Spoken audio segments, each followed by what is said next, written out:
Attention all you New Yorkers. Excuse me, taxi. Okay, man, we're looking around. This is the 77 WABC minicast.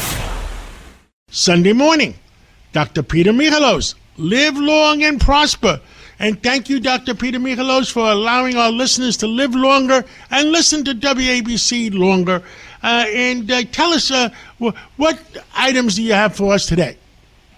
Well, today we're going to talk about something really fascinating and very important to our longevity. And basically, the Earth's crust turns out to be similar in our bodies and our bloodstream, the same elements and minerals that are found in the crust of the Earth, the nitrogen, the magnesium, the hydrogen, the calcium, the carbon, the phosphorus. They are all similar to what we have in our bloodstream and in our tissues. So we really are what comes out of the soil. And also, the soil has its own microbiome. And basically, every teaspoon of soil has 1 billion bacteria. And I mean, that's like hard to even imagine. And our gut has 100 trillion microorganisms, and 38 trillion of them are bacteria.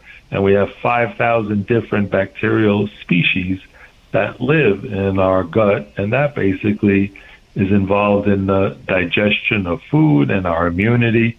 So the relationship between our soil and what we eat and who we are is just totally, completely fascinating. So what we eat is very important, but what comes out of the earth and what comes out of the soil is the most important things to eat. And the way we handle our food and prepare our food, we're learning more and more about longevity. For example, we now know that when man touches oils, and we have all these seed oils, they are toxic and they cause a lot of problems, including our central belly abdominal fat is associated with seed oils, like all these vegetable oils and cottonseed oils.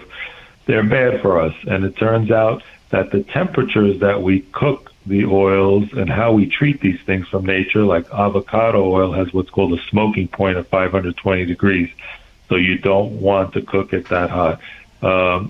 Olive oil, which has oleic acid, which turns on our longevity genes, and that one we want to not cook it above 465 degrees, and we want cold-pressed olive oil. And the last one that we can use is coconut oil, which is around 465 smoking point, because once it smokes, it changes the oil and it's not healthy anymore. So the ideal temperature when we cook and prepare things is 350 to 375 degrees when we're sauteing things and baking things.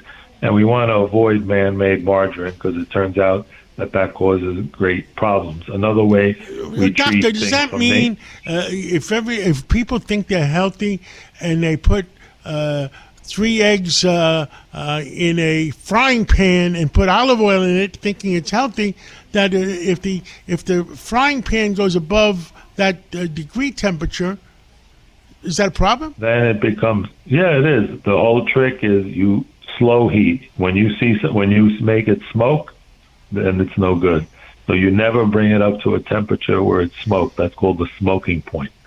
And the same thing with meats and hamburgers and hot dogs and bacon. We now know when people their burnt bacon and burnt well-done meat, it produces nitrosamines, which are known to have carcinogenic compounds in it called PAHs. They're called polycystic aromatic hydrocarbons. And those things now have been proven to be associated with cancer. So those are one of the things, if you can have an option, avoid burnt bacon, burnt meat, or things that, even barbecue, you got to peel that black stuff, the burnt stuff on there. That's all carcinogenic, and we now know that. So you need to protect against that. And also the things that we cook in, for example, aluminum pans, the utensils. Aluminum seems to have an association possibly with Alzheimer's, and some people think it competes with the things like lithium orotate, which has been found to be protective in the brain. They found that the amyloid plaque in Alzheimer's patients sucks up all the good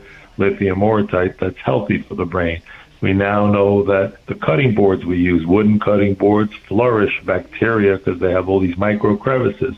I've purchased a titanium cutting board, much easier to clean doesn't hold on to any bacteria, and it turns out that that may be healthier and less risk of contamination. Just like a lot of people who do chickens on their counter and on cutting boards, it holds on to bacteria, and there's many cases of people getting food poisoning from things like that. So these are some of the things that you can do to help protect our bodies against the toxicities. But good soil is very important. A big study out of China showed that the people where there were belts of areas with centenarians, where people were living 100, it was lower altitude mountainous areas with clean oil, clean soil, clean air, and the clean water. And those belts in China, they found, had a whole bunch of people living over 100 years old. So we now know that a lot of our stripped soil, like filled with the heavy metals, like we talked about with chocolate bars and cadmium, it turns out that cadmium was found in a lot of the brands of over-the-counter chocolate. And they found that the older cacao trees had more cadmium. Why? Because it's called bioaccumulation. The leaves have the most cadmium in it, and the leaves fall down below the cacao tree, and then they get reabsorbed into the soil. So just like older fish have more mercury, larger fish have more mercury, the older trees of cacao have more heavy metals, and they found a lot of the dark chocolates are filled with cadmium, which is toxic to humans.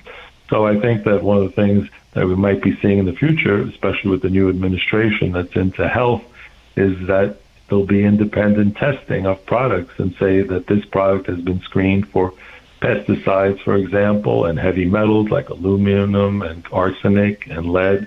So I think that's going to be something to also help make America healthy again, to know what exactly is in our supplements, our rice, our food, and our water, especially the bottled water, and even to measure the microplastic amounts and publish that, just like they publish the carbohydrates, how much sugar is in a different food.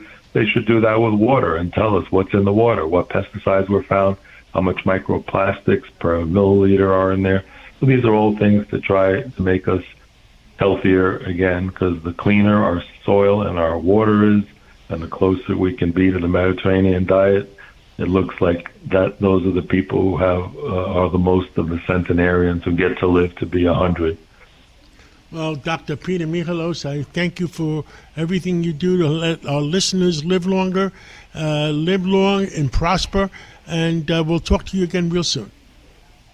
Thanks, John, for always getting the truth out, and you can get more information on WABC and listen to many podcasts on health to learn more and stay healthy.